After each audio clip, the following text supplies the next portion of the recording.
All right. Oh, boy.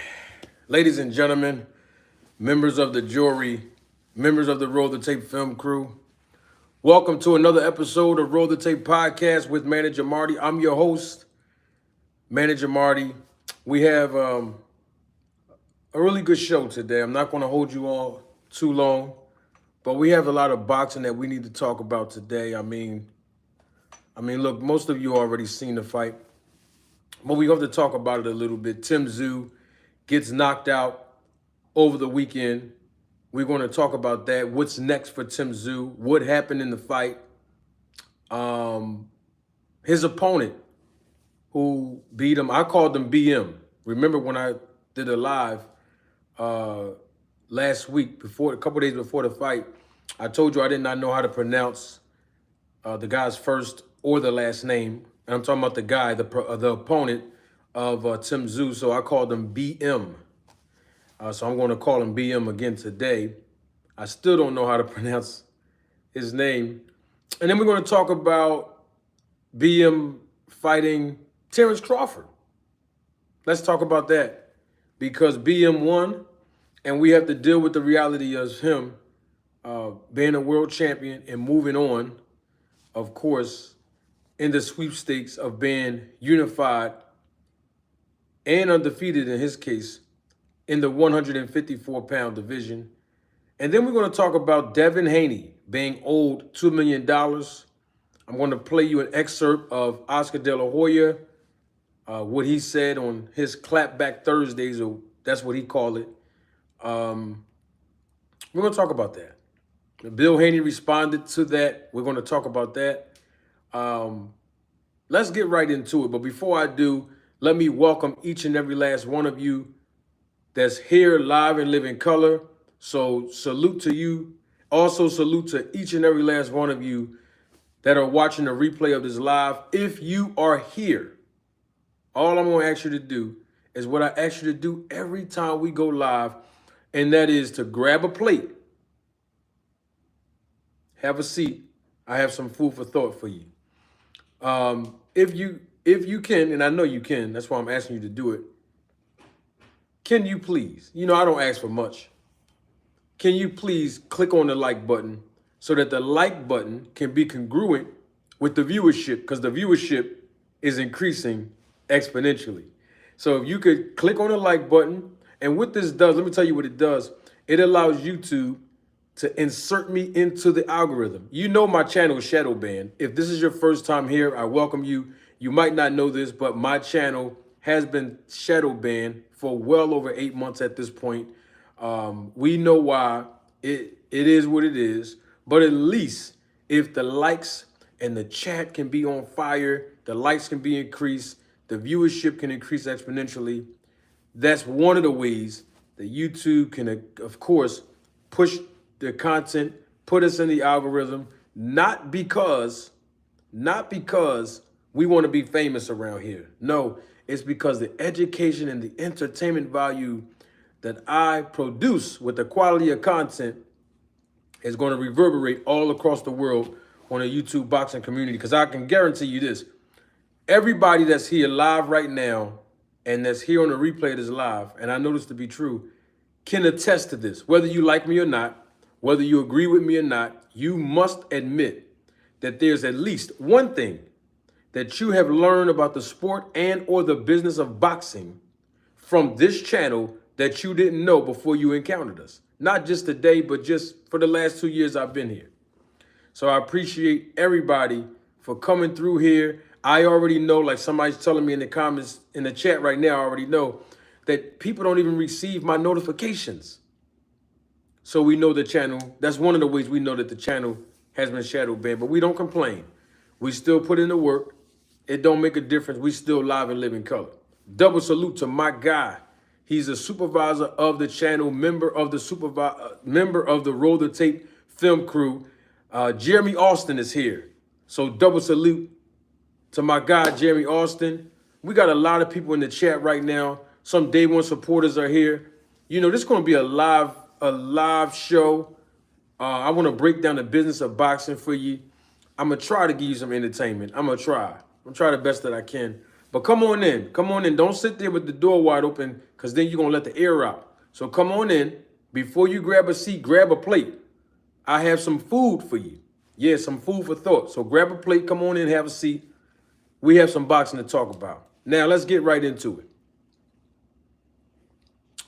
Tim Tszyu got knocked out. Now, I did tell you all that I thought that Tim Tszyu was going to win this fight. I gave you the breakdown. I told you all before this fight even happened, a couple of days before it happened, the last time I went live, what Tim Tszyu needed to do to win this fight. But I also said, go back and listen. I said it, that this guy BM is not going to come lay down for Tim Tszyu. Y'all remember that? Some of y'all was here. Some of you were here. I said Tim Tszyu is going to have a tough fight with this guy because of his knockout ratio, but because he was inexperienced with going 12 rounds, that could be advantageous for Tim Tszyu based on Tim Tszyu's experience with going the distance. I did say that. But I told you this guy was not going to come play with Tim Tszyu or let Tim Tszyu's name and name recognition and the fact that he was a former world champion discourage him. He was going to come and he was going to give his all, and he did. And in fact, this fight didn't even go the full 12 rounds. But the thing about it is, and I don't want to say this to discredit MB. BM. Lord have mercy. It's Monday. You know how it is. BM, the opponent of Tim Tszyu. I don't want to say this to discredit him. But we got to keep it all the way real because this was a card that PBC produced, and we know Tim Tszyu was the ace side in this fight, okay? And we got to keep it real. Tim Tszyu was expected to win this fight. Yes, the guy had over 20 professional fights, BM, and 16 of those 20, I think it was 21 or 22 wins, have come by knockout. But Tim Tszyu was expected to win this fight before this fight was even inked. Before this fight was even signed on a contract with both of these fighters' signatures, we knew who the A side was, and Tim Tszyu was expected to win this fight. Now, I have to say this because I thought about this over the weekend. This must be the year. This must be the year of left hooks. I mean, if you go back and you look at when Usyk, y'all remember when Usyk landed that left hook on Tyson Fury?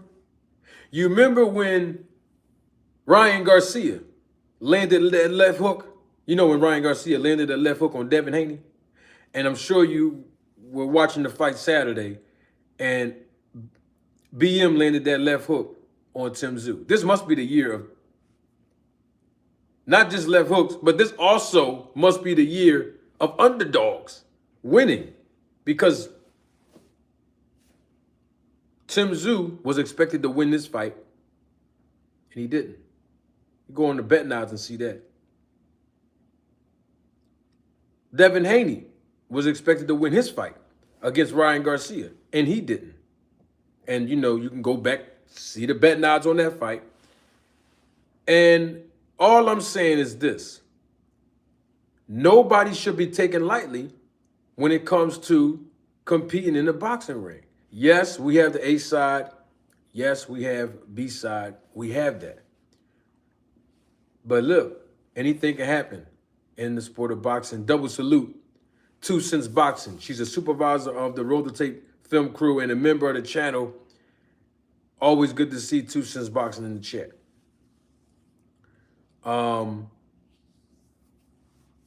Salute to DJ Rush.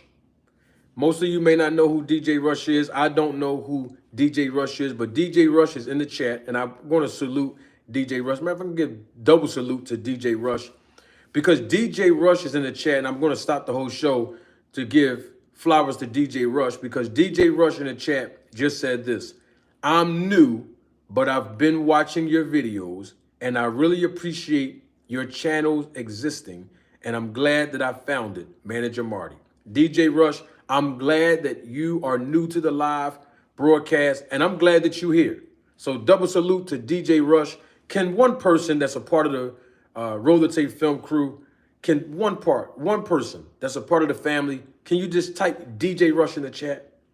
DJ Rush, I want to show you that we are supported. This channel has been supported by people all over the world. And you need to be a part of the family, DJ Rush. So don't let this be your first and last time here. You are very welcome to come through, and I appreciate the flowers you're giving me while I'm still here to smell them. Can one person, let me show you how the family do. Let me show you how the family do, DJ Rush, because you live right now. Can one person just type DJ Rush in the chat? This is what we do. We family now, DJ Rush. You here now. You see what happened? And the person that just text DJ Rush in the chat, the two people that did that, both of them, Cash Crypto and my guy Lucky McKinnels, man, they day one supporters, DJ Rush. So welcome to the family. Don't let this be the first and last time. Just come on through. Anytime we go live, you're more than welcome, DJ Rush. All right? Now, here's the thing. Tim Tszyu got in there. I don't know what Tim Tszyu was doing. I'm going to keep it all the way 100 with y'all. I thought that Tim Tszyu, after that first knockdown, I thought Tim Tszyu was going to somehow, some way, make an adjustment. Because, you know, sometimes, look, you get knocked down as a professional boxer, as a fighter. You get right back up. Sometimes you just got to shake the cobwebs off, go back to the corner. The corner, I don't know what advice and instruction they was giving him, but I expected Tim Tszyu to kind of bounce back. Because the first time he got knocked down, to me, it didn't look like he was hurt. To me. Now, remember, I'm not the one getting the left hook to my face. So I can't say whether he was hurt or not. But to me, it just looked like Tim Tszyu wasn't hurt when he first got up from the first knockdown. It looked like, it was like, flash knockdown. He got caught with a big shot. And unfortunately, he got caught with that same shot every round after that. And the crazy thing about it is, Jeremy Austin, the crazy thing about it is that when Tim Tszyu got hit with the left hook, the crazy thing about it is he couldn't do anything about it. We've seen this movie before in April of this year, a couple months ago. Remember that? When Ryan Garcia kept hitting Devin Haney with that same left hook. And the crazy thing about that fight was that he couldn't do anything about it. And it's unfortunate, but this is the year of left hooks. And this is the year of underdogs coming out winning the fight. I mean, that's just 3 or 4 fights happened this year alone where the person that wasn't expected to win come out with the win. This is boxing. You know, this is how it is. Somebody in the chat said that PBC is done. How? I think somebody said it was done. I don't know if that's true or not. If somebody did say it. I saw somebody say, oh yeah, somebody said it's over for PBC. How? How is it over for PBC? I mean, it was a good card overall. But Tim Tszyu just got knocked out. He got caught with a big punch. He never recovered from that left hook. And he never made the adjustment, you know, from the left hook as time progressed.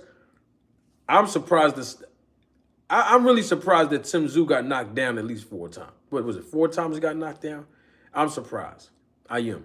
But he never recovered. And if you look at MB, and I don't want to BM. MB is my issues. BM. If you look at BM, he didn't really do anything like super special. And this is not a knock to him or a discredit to his win, but he kept throwing the same combination. He kept repeating the same combination. And usually when you're making adjustments in the ring as a professional boxer, you pick up on the pattern of punch output and sequences of punches based on how much experience you have in the ring. And that's what I mean by Tim Tszyu not making the adjustment. And so he didn't make an adjustment. After the second knockdown, I was like, I don't see Tim Tszyu recover. Because they were clean knockdowns. And not only that, though, I saw the succession of punches that Tim Tszyu kept taking. I'm like, dang, he getting hit with a lot of punches. Of course, he didn't go down every time a punch landed. But Tim Tszyu got hit a lot. And we're not used to seeing not only Tim Tszyu getting hit that much, but also in that short period of time. And BM did what he was supposed to do. He let his hands go. Round one, round two, he kept letting his hands go. And BM looked very, very polished against Tim Tszyu. He looked very experienced against Tim Tszyu, and he looked ready. I don't know how to pronounce his name. If you're new to the live stream, I don't know how to pronounce his name. So that's why I keep using just his initials, BM. But, you know, to me, Tim Tszyu gonna have to get in the back of the line. He gonna have to get back in the line. I don't know who he gonna fight next. Hold on. Let me see something.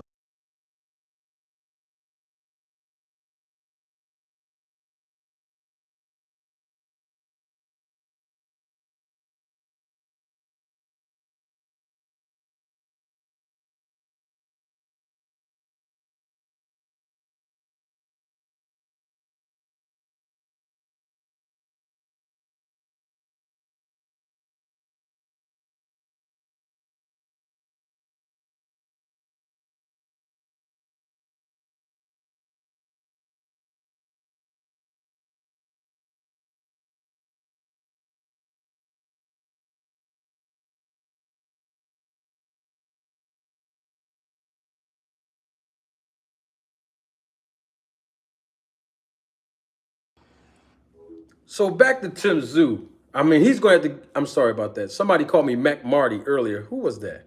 Who said that? Was that All Things that said that? Or was that Cash Crypto? One of them called me Mac Marty. You know how it, y'all know how it is.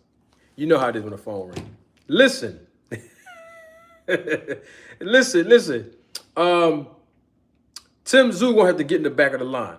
And remember, I told y'all the other day when we went live, I said if Tim Tszyu wins this fight, it will be a great four-way tournament between him, Errol Spence, Sebastian Fundora, and Terence Crawford in a sweepstakes to unify the 154-pound titles. Remember I said that? Y'all remember that?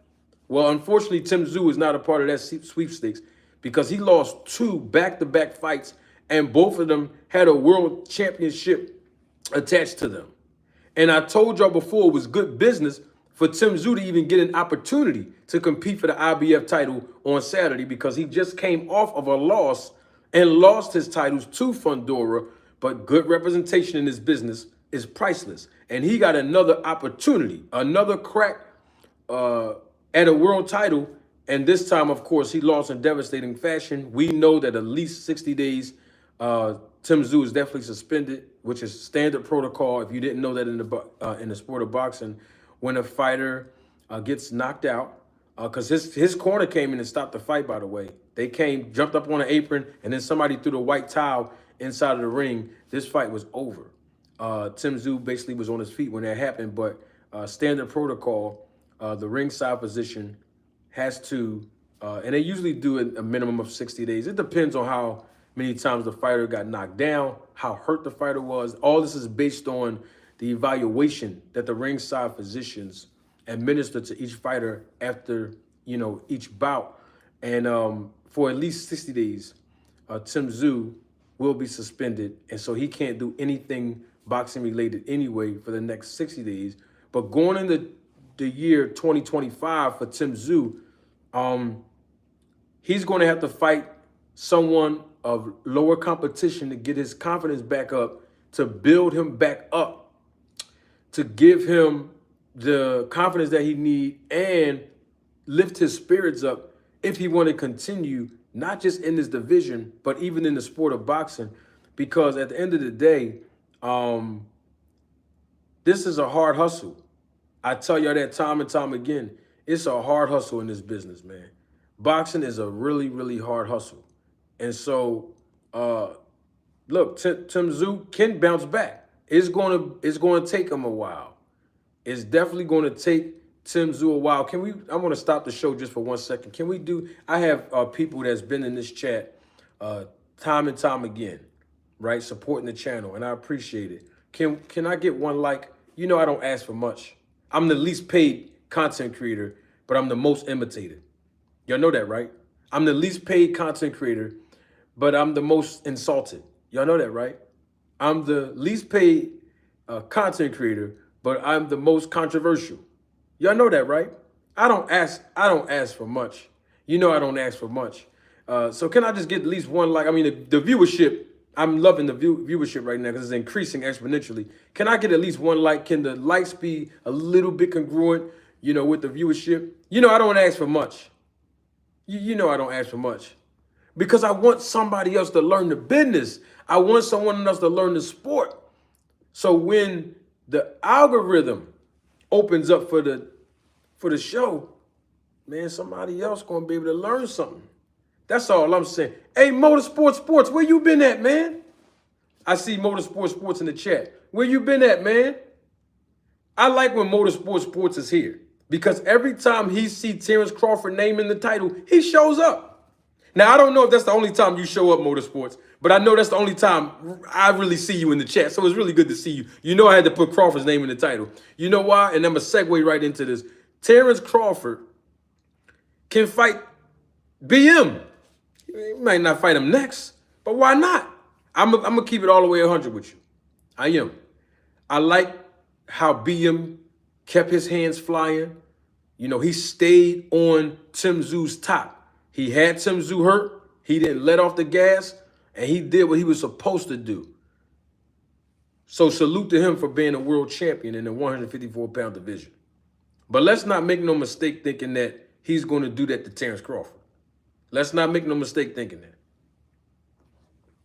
But I will say, looking at how, and assessing and evaluating how Terence Crawford fought Madrimov, you listen, you can't put nothing past Terence Crawford getting hit with some big shots from the guy BM. I think it would be a competitive fight. Why? Listen, why not? Because here's the thing. We already have Sebastian Fundora, and I'm saying allegedly because we haven't heard the people that's pushing the buttons behind the scenes come out and confirm this. But reports are saying that Sebastian Fundora is going to fight Errol Spence January or February of 2025. So I figure since those two guys are going to fight for Fundora's titles, why not Terence Crawford fight BM next, the opponent who just knocked out Tim Tszyu? He's not of American descent, so it's going to sell tickets, right? Based on his last performance, I'm talking about his, meaning BM's last performance, knocking out Tim Tszyu. This will galvanize the community of boxing and fans all around the world that might give BM a shot against Terence Crawford compared to how Terence Crawford fought in his last fight, which was his first fight at 154. And yes, Terence Crawford is a world champion at 154. He's already made boxing history. But my thing is, why not let all these guys fight now? There's no point of waiting. BM can fight Terence Crawford next. Sebastian Fundora fighting Errol Spence at the beginning of what? 2025. So I just say, look, whoever win in both fights, let both of the winners come together and unify all the titles. Sebastian Fundora versus Errol Spence, early, 2025, January, February, right? Crawford versus BM. They can fight, I want to say, BM just fought Tim Tszyu Saturday. How about March? How about March? How about that? How about March 2025? Terence Crawford versus BM. March 2025. Okay. The winner of that can fight the winner of Sebastian Fundora versus Errol Spence. And guess what? They can go ahead and fight sometime, July? Why not? Between July and August. How about August? Because we know in September, that's Canelo's month. We know May and September is Canelo Alvarez's month in boxing. We know that. How about in August of 2025? Unify the titles between both winners. Wouldn't that be great? Wouldn't that be great for the 154-pound division? Wouldn't that be great for the sport of boxing? Absolutely. Double salute to my guy. He's a member of the channel and the supervisor of the Roll to Take film crew, my guy Dre, Andre Smith. What up, Dre? What's good with you, bro? You all right? My man. That's all I'm saying. Because the thing about it is this. Canelo Alvarez is not fighting Terence Crawford. So we can get that out of our head. I've been telling y'all that for a long time now. Terence Crawford and Canelo is not fighting. Terence Crawford is 154 pounds, and I know he wants the biggest payday of his career, which he should. You know, he is, you know, an independent contractor. He's a professional boxer. That comes with it. I expect that. I respect the fact that, you know, Crawford want to fight Canelo. And on top of that, he's with the snack program. And you know when you with the snack program, your performances look different. I told you that before, right? Okay, then. So I applaud that. Because, you know, he's not going to have any weight problems when he go all the way up there. Because, you know, he got Victor Conte with him. You know, he got the snack program with him. You know, Victor Conte told me in front of thousands of people that he send all kind of supplements. He mails supplements to Terence Crawford's house and other things. These are his words. Don't get mad at me. I'm just telling you what Victor told me. The founder of the snack program.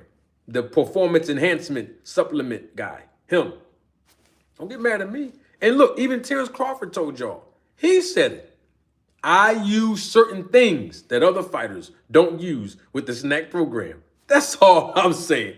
And when you got that kind of machine behind you, where VIDA testing is going to be administered, because we know that Victor Conte, you know what I mean? He helped put that together. He told, and guess what? He told me that in front of y'all. Y'all remember that? So all I'm saying is Terence Crawford has all the ingredients to beat BM. Why not let these guys fight now? All entertainment aside. Why not let them fight now? Because who else Terence Crawford going to fight? We're not talking about Canelo. We know he's not going to fight Canelo. So we're not even talking about that. Who else can Terence Crawford fight in the 154-pound division right now? Who else? Legitimately, I'm talking about a legitimate opponent that's going to give Terence Crawford the payday that he deserves as a champion. At 154, because we know he's not fighting bouts, so we can get that out of our heads too. He's not moving back down to 147 to fight Jaron Boots Ennis. We know that. He's not moving all the way up to 168 to fight Canelo. We know that. For me, the best opponent for Terence Crawford right now, belt for belt, is Terence Crawford versus BM. And I'm talking about BM. I don't know how to pronounce his name. The opponent that just knocked out Tim Tszyu. Why not? Both of these guys are world champions right now as we speak in the 154-pound division. Because, look, Errol Spence is fighting Sebastian Fundora. What's up, Big Supreme? Early 2025, in the next couple of months. So why not let Fundora fight Spence? Bam. The winner going to have both belts there.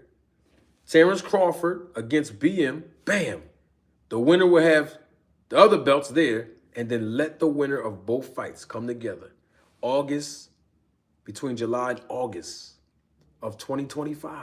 And then we will have a legitimate, unified, undisputed 154-pound champion. Why not?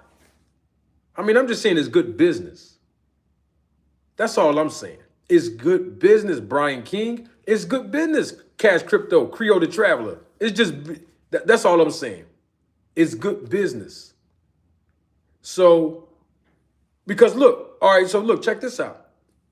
BM, right? The one that just knocked out Tim Tszyu. Who he going to fight next? Most people don't even know who he is. But if you attach his name with a more recognizable name, especially here in America, like Terence Crawford, who's a world champion, it makes for good business. That's that's all I'm saying. It just makes more sense to me. Because who else is Terence Crawford going to fight? And I know Terence Crawford fans may disagree with that. And that's okay, because guess what's going to happen early this week? before this week is out, guess what's going to happen? I'm going to resume the panel. I wanted to make that announcement now while we're here. So, you know I'm going to resume the panel. I'm going to have the whole panel locked up like I used to so that everybody else can just come on the show and voice your opinion. I can't wait because you know I miss Terence Crawford fans. You know, Terence Crawford fans used to give me a lot of pushback. Oh my gosh, a lot of controversy was surrounded behind, you know, Terence Crawford name and the videos I produced, which taught all of you about the business of boxing, using Terence Crawford as a reference, especially for the last year and a half, while he was scheduled or trying to be scheduled to fight Errol Spence. You know, most people know the business of boxing now just off of those videos alone. I can't wait to see Terence Crawford fans. I miss Terence Crawford fans. I know you're here. Motorsport Sports is here. I know he's an avid Terence Crawford fan. I'd love for him to jump back on the panel. So this week, before this week is out, I just wanted to break the news to y'all live. The panel is back. It's back. And guess what? It's always going to be live. That's the thing I love about the panels, 2 Cents Boxing, that is live. You never know what somebody's going to say. I've had all kind of crazy stuff happen to me on the panel. All kind of stuff. But I love it because it's live, it's unscripted, it's unrehearsed, it's entertainment, but you get the education. And I use it all as teachable moments. And speaking of teachable moments, let me just get right into this. Devin Haney, according to his dad, Bill Haney, is owed $2 million. I mean, that's a lot of money. If you ask me, I mean, you know, I don't know what, how can I say this? I don't know one gangster that will allow somebody to owe them $100, let alone $2 million. And I hate to bring up the word gangster, but Devin Haney's dad, Bill Haney, he's the one that keep bringing up how he's undefeated in the streets. He's the one that keep bringing up he's a gangster. You know, he's the one that keep bringing up how, you know, his street credibility is important. And that's all I'm saying. I'm just saying how somebody get away with owing Bill Haney, the gangster, any kind of money, let alone $2 million. I mean, I know that there's a lawsuit pending, supposedly. Well, not supposedly, because even Oscar De La Hoya, I want to play you the clip where Oscar De La Hoya made reference about the lawsuit that Devin Haney filed against him and Golden Boy Promotions because there was some monies that Devin Haney is owed, allegedly. Oh, man. I forgot. Another avid Terence Crawford fan. And I'm only saluting him because he's like a nephew to me. Band Up is here. And Band Up been on the panel several times. And so let me just do this then. Since Big Supreme, you crazy.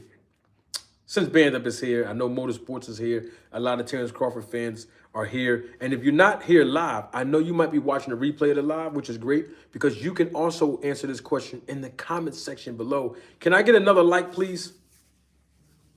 Can the likes be congruent with the viewership? But quick question, though, while we on this. This is the Terence Crawford fans. Who do you think Terence Crawford should fight next? If it's not the guy who just knocked out Tim Tszyu and is the IBF world champion at 154, who else do you think? Now, you're a Terence Crawford fan. You answer this question. Who else can and should Terence Crawford fight right now? Can we get some feedback in the chat real quick? Real quick. You know I don't ask for much.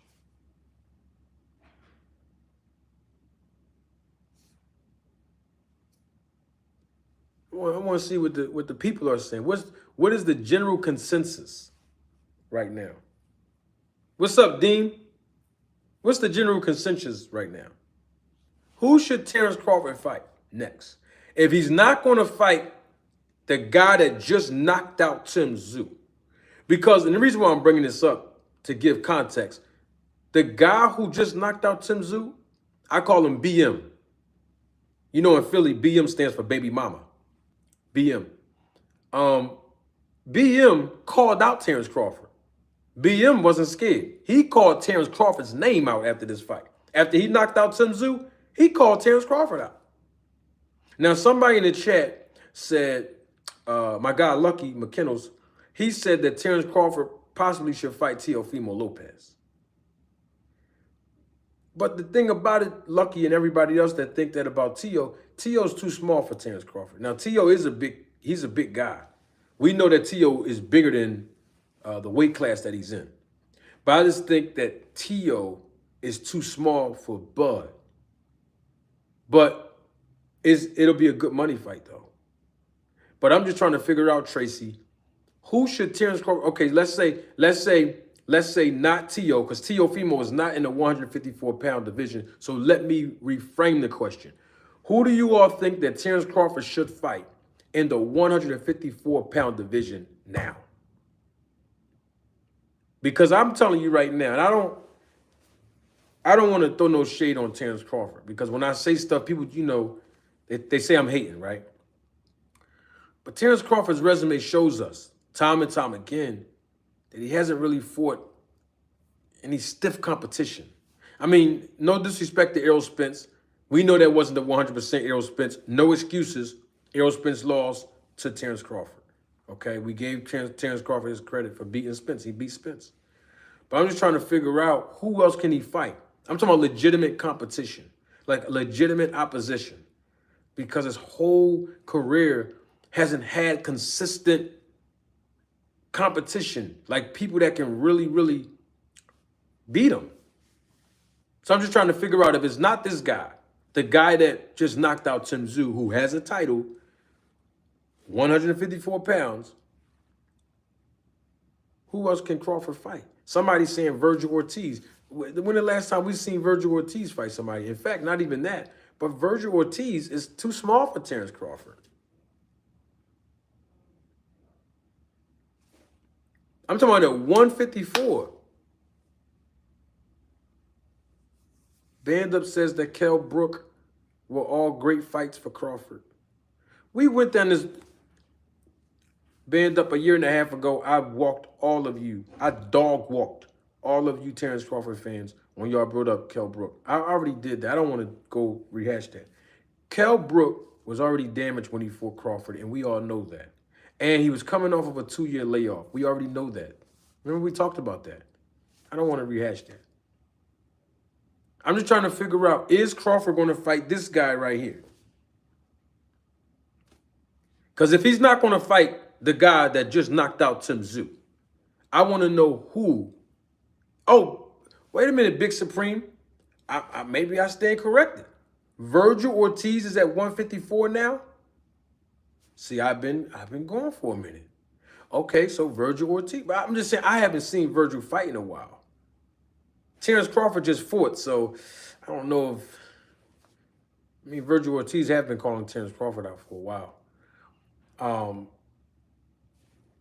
Okay, so Virgil Ortiz. All right, that's one person. Virgil Ortiz can fight Terence Crawford if he's not going to fight the guy that just knocked out Tim Tszyu the day before yesterday. All right, that's one.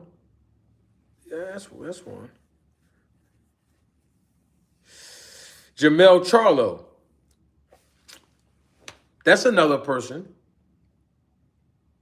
I would like to see Jamel be more active first instead of just jumping right in there with Crawford. But, okay, that's two. All right, we going somewhere. We getting somewhere with this now. Everybody in the chat, most people in the chat are saying Jamel or Virgil.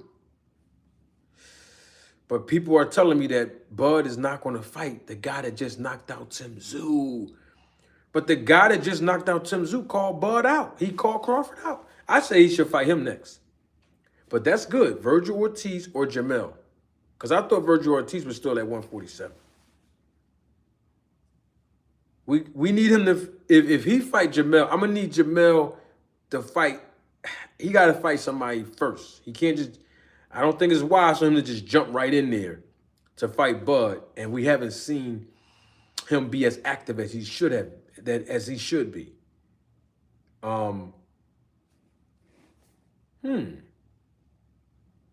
I think he should fight this guy, me personally. The guy that just knocked out Tim Tszyu? Yeah.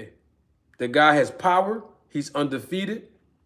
I mean, we know he don't have more technical skills than Terence Crawford, nor do he have the experience of Crawford, nor does he have any experience of longevity in a 12-round fight because he haven't went 12 rounds more than once. I've already pointed that stat out last week. But at the same time, it's good promotion, right? And it's a world title on the line for both guys. So this is a unification bout if they do fight. I think Bud had enough easy fights at this point. You know what I mean? He's not going to fight Canelo.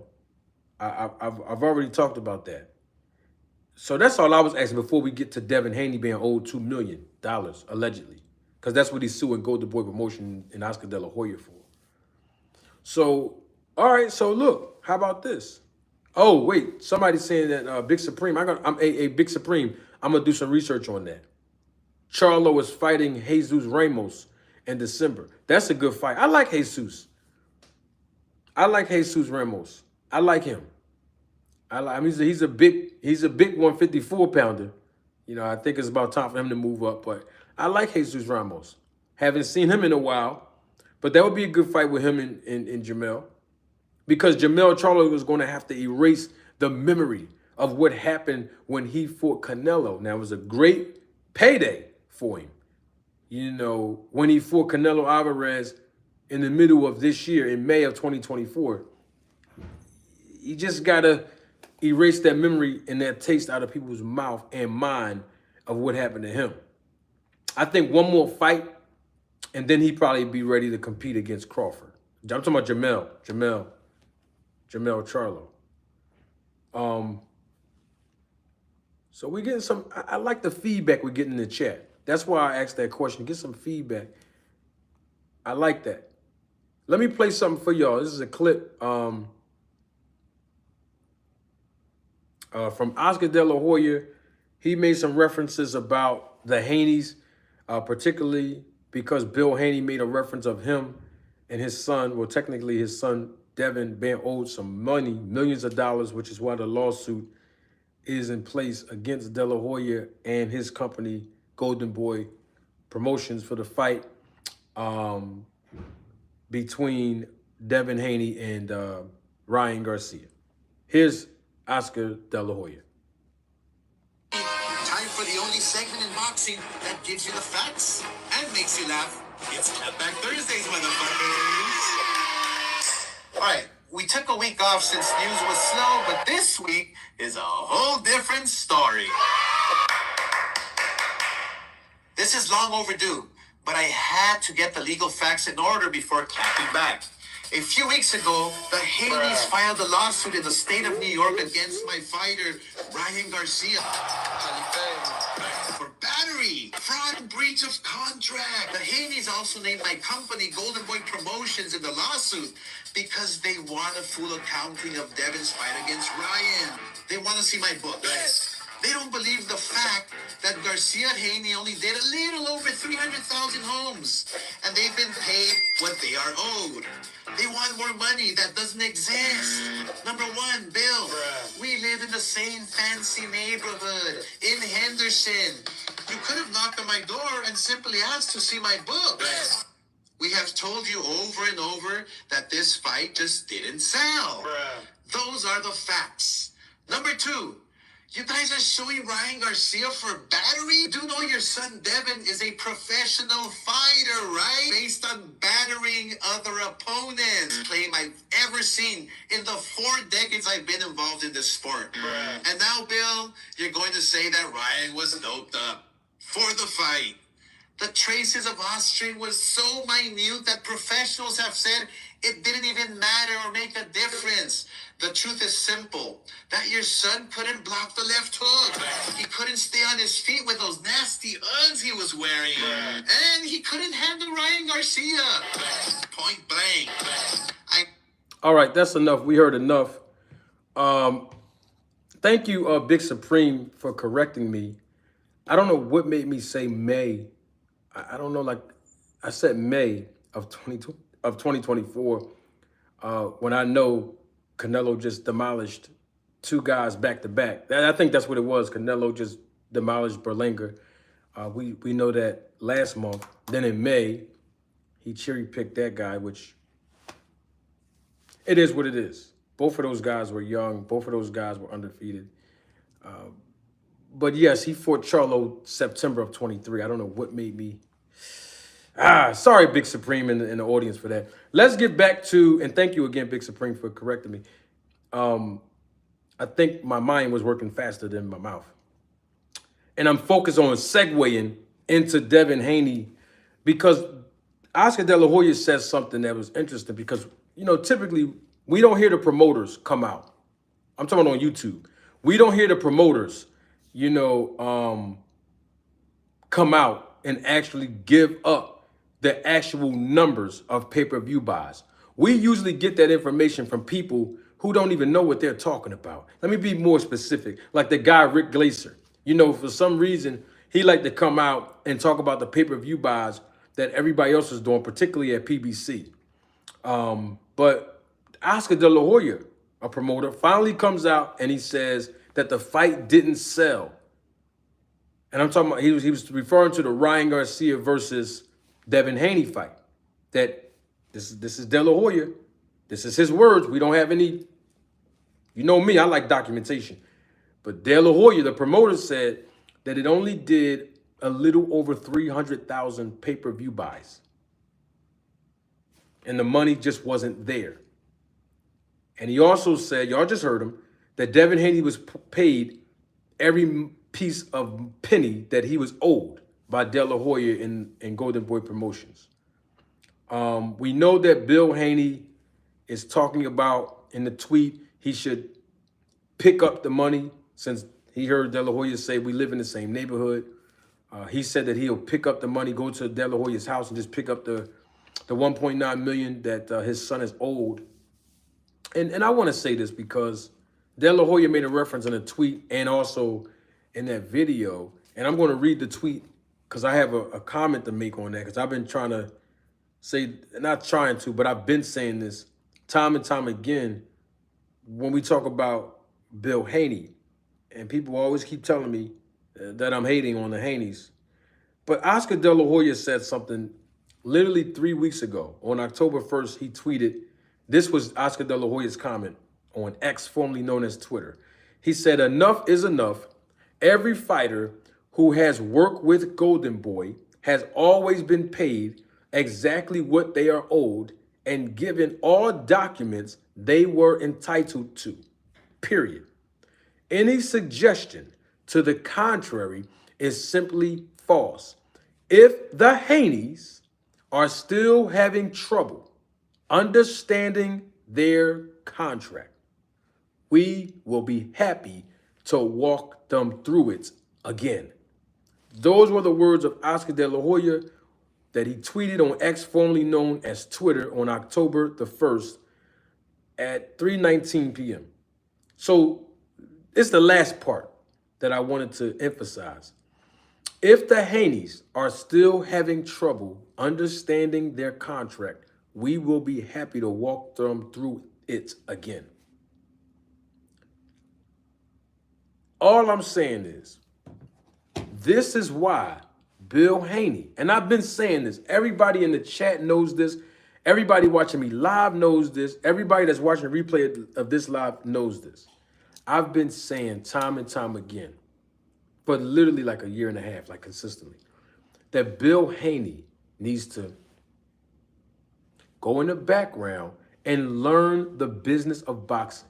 In other words, instead of investing his time, being in front of the cameras, overshadowing his son, doing majority of the interviews and jumping on this YouTube platform and that YouTube platform, and nobody gets an opportunity to connect with the fighter who is his son, let Devin Haney get the shine.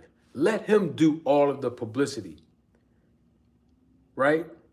Let him do all the interviews. Let the fans get an opportunity to connect with his personality to increase his ticket sales and his pay-per-view buys, which is the reason why he's not selling. Go in the background. Be quiet and educate yourself or be educated by a knowledgeable, experienced person in the business so that when situations like this happen where you don't understand either your contract or know how to interpret the language in the contract, or if you think that you're owed more money, you'll already know that before anything happens because you will already put up preventative boundaries to prevent any of what's happening right now in Devin Haney's career. But of course, that's not what has been occurring in the last 6, 7, 8 months in Devin Haney's life, nor his boxing career. They've really been fighting on the back foot in the sport of boxing. And I'm not talking about inside the ring. I'm talking about outside of the ring. I'm talking about the Haneys. I'm talking about DHP Promotions. Because not only are the Haneys beefing with one promoter, Oscar De La Hoya, they're also beefing with another promoter, Eddie Hearn.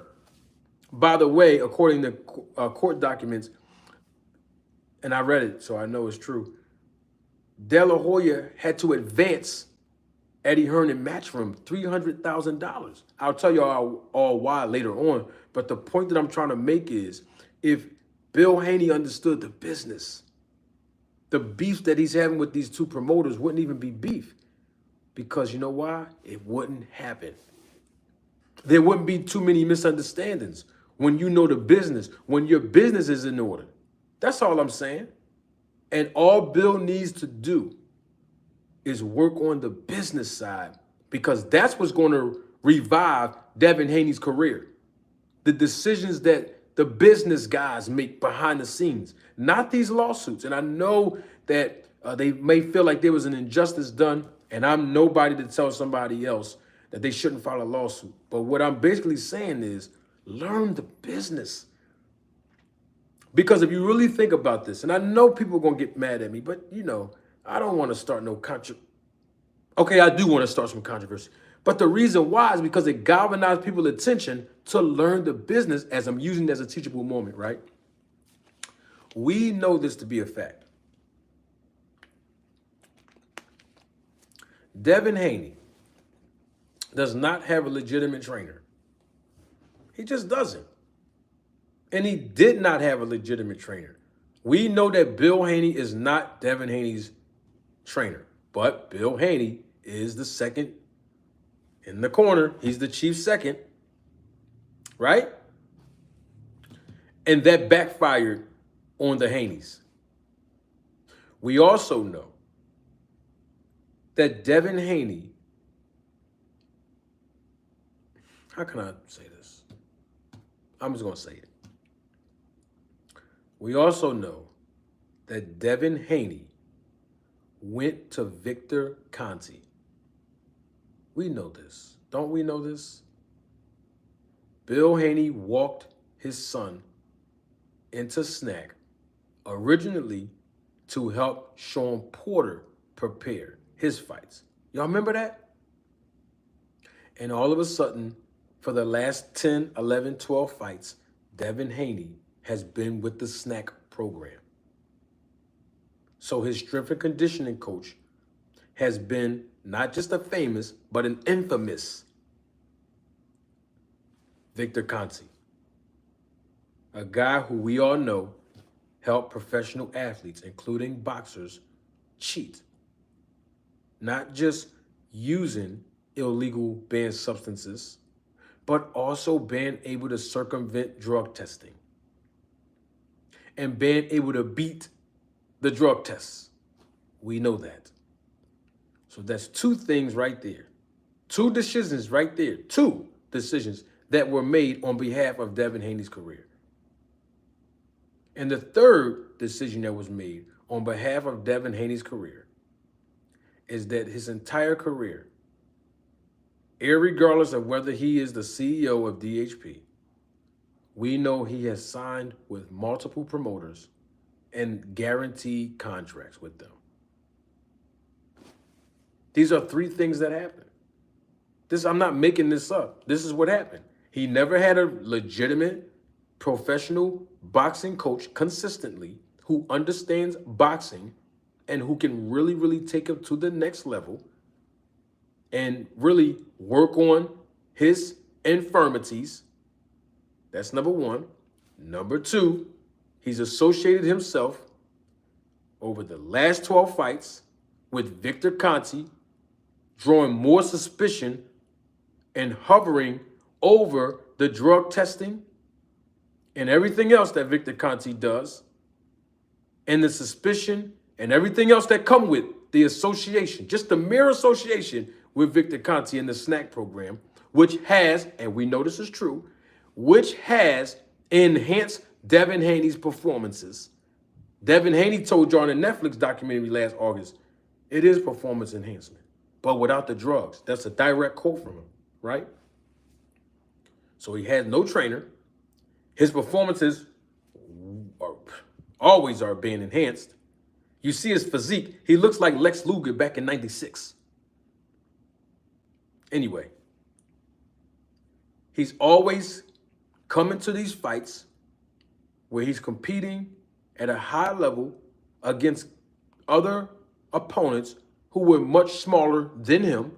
This is all facts. We know this is true. And last but not least, he has signed guaranteed contracts with multiple promoters in the business. And these are decisions, all of them, with the exception of signing guaranteed contract with promoters, because they're the ones that basically invested the resources to put Devin Haney in a position to become the youngest world champion unified. We know this. All right, then. Now, just stop me when I'm lying. Because these are the decisions that came back to haunt Devin. Now, initially, signing guaranteed contracts didn't come back to haunt Devin. Know why? Because it put him in a position to be a world champion. But this is where it haunted him towards the end. And I got to take my glasses off to say this. No promoter was willing to put up any money except for Bob Arum. And that was because Bob Arum was in a purse bid because he represented Sandor Martin, who was actually the mandatory for Devin Haney to fight. And guess what? Bob Arum didn't want to put no more than $1.5 million up. So the question I have is, and I've been waiting for an answer since April, if Devin Haney's the CEO of his own promotion, DHP Promotions, how come he's the CEO of his own promotion company, right? How come he didn't bet on himself and have his company be the second promoter in the purse bid with Bob Arum to put up his own money? That's the point that I'm really driving home. But these are the decisions that were made, all of them. All of the decisions that were made is haunting Devin Haney right now.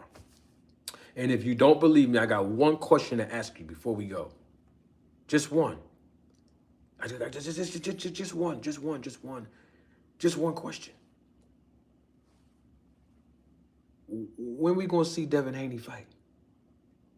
Let me reframe that because there's only one question. Who is Devin Haney's next opponent? Where he's going to make big money? Just give me a name. We don't know. And that's because everything that I just said to y'all has come back to bite Devin Haney. Now, if you ask me, the boxing manager, I can do 3 things right now and turn Devin Haney's career right around. 3. But that's because I know the business of boxing. And so does Bob Arum. And so does Lou DiBella. And so does Eddie Hearn. And so does Oscar De La Hoya. And none of them are interested in doing business with Devin Haney. You want to know why? Because Devin Haney cannot sell. Now, if the Haneys would have listened to me a long time ago, you go back and watch them interviews, come back here on this channel and just scroll on my channel published content where Devin Haney's name is in the title.